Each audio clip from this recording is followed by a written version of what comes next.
سوال یہ آتا ہے میلاد کو کیا صحابہ نے منایا؟ تو میں کہتا ہوں اصل میلاد بالکل صحابہ نے منایا، قرآن سے بھی ثابت ہے، حدیثوں سے بھی ثابت ہے، صحابہ کے عمل سے بھی ثابت ہے، خود رسول اللہ صلی اللہ علیہ وسلم کے عمل سے بھی ثابت ہے۔ قرآن پاک میں ایک آیت مبارکہ ہے وَإِذْ أَخَذَ اللَّهُ مِيثَاقَ النَّبِيِّينَ لَمَا آتَيْتُكُم مِّن كِتَابٍ وَحِكْمَةٍ ثُمَّ جَاءَكُمْ رَسُولٌ مُصَدِّقٌ لِّمَا مَعَكُمْ لَتُؤْمِنُنَّ بِهِ وَلَتَنصُرُنَّهُ، کہ جب اللہ نے نبیوں سے ایک وعدہ لیا، اب یہ کیا ہے؟ حضور کا ذکر مبارک ہو رہا ہے، نبیوں کے سامنے ہو رہا ہے، وعدہ لیا ہے نبیوں سے، اور کس نے لیا؟ اللہ نے لیا۔ عالم ارواح میں دنیا میں ابھی کوئی پیدا نہیں ہوا، کوئی نبی مبعوث نہیں ہوئے، ذکر مصطفیٰ اس وقت بھی ہو رہا تھا، اور اللہ نے پہلے ہی وعدہ لے لیا نبیوں سے۔ کیا وعدہ لیا؟ کہ تمہیں ضرور کتاب بھی عطا کروں گا، تمہیں حکمت بھی عطا کروں گا، ثم جاءکم رسول مصدق لما معکم، پھر وہ رسول آئیں گے جو کچھ تمہارے پاس ہے وہ اس کی تصدیق کریں۔ لتؤمنن به ولتنصرن، تم نے ضرور ان پر ایمان لانا ہے، ضرور ان کی مدد کرنی ہے، ضرور ان پر ایمان لانا ہے، ضرور ان کی مدد کرنی۔ وہ ایمان اور وہ مدد کیسے؟ کہ سارے انبیاء اپنی اپنی امت کو حضور صلی اللہ علیہ وسلم کا ذکر خیر کرتے اور بتاتے کہ وہ نبی آخر الزمان تشریف لانے والے، وہ جب لائیں، اگر تم میں سے کسی کی عمر اتنی زیادہ ہو جائے تو ان پر ضرور ایمان لے کر آ جائے، ان پر ضرور ایمان ہو۔ تو یہ قرآن میں۔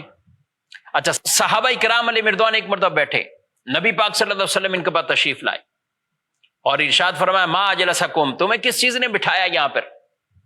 کہنے لگے جلسنا نذکر اللہ ونحمدہ، ہم بیٹھے اللہ کا ذکر کرنے کے لیے اور اللہ کی حمد کرنے کے لیے۔ کس بات پر؟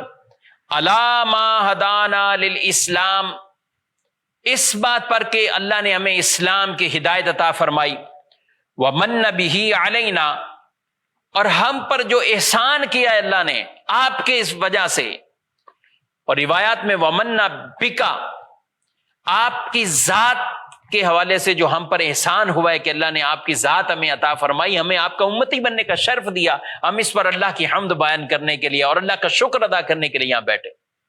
نبی کریم صلی اللہ علیہ وآلہ وسلم نے فرمایا میں تمہیں اللہ کی قسم دیتا ہوں، اسی کام کے لیے بیٹھے ہو؟ کہا بالکل اسی کام کے لیے، اسی کام کے لیے۔ آپ صلی اللہ علیہ وسلم نے فرمایا میں نے تم سے قسم اس لیے نہیں اٹھوائی کہ مجھے تم پر کوئی شک تھا، ایسا نہیں، بلکہ میرے پاس جبریل آئے اور انہوں نے آ کر کہا کہ ان اللہ یباہی بکم الملائکہ، کہ اللہ پاک فرشتوں کے سامنے تم پر فخر فرما رہا ہے، ان صحابہ پر، ان گروہ صحابہ پر فخر فرما رہا ہے کہ جو مل بیٹھ کر سرکار صلی اللہ تعالی علیہ وآلہ وسلم کی اس نعمت کے شکرانے میں اللہ کی حمد کر رہے ہیں اور شکر ادا کر رہے ہیں۔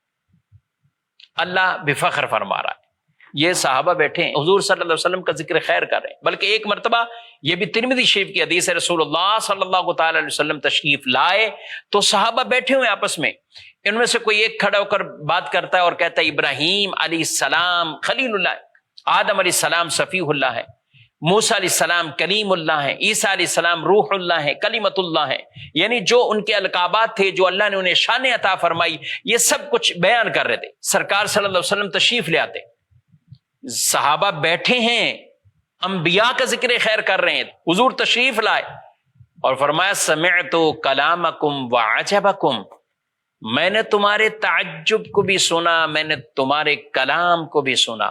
تم میں سے کوئی کہتا ہے کہ ابراہیم خلیل اللہ، آدم صفیح اللہ، موسیٰ کلیم اللہ، عیسیٰ روح اللہ کلمت اللہ، بے شک ایسے کہ یہ اللہ نے انہیں شان عطا فرمائی ہے، ایسا ہی ہے۔ الا انا حبیب اللہ، لوگو سن لو میں اللہ کا محبوب ہوں، ولا فخرہ، میں فخر نہیں کرتا۔ یہاں نبی پاک علیہ السلام نے اب اپنی شان کو بیان کیا جو اللہ نے آپ صلی اللہ علیہ وسلم کو شان عطا فرمائی، اور صحابہ سن رہے۔ پتہ چلا کہ حضور علیہ الصلوۃ والسلام کی شان تو خود آپ صلی اللہ علیہ وسلم بیان کر رہے ہیں، بیان کرنا حضور علیہ السلام کی سنت اور یہ سننا صحابہ کی سنت ہے۔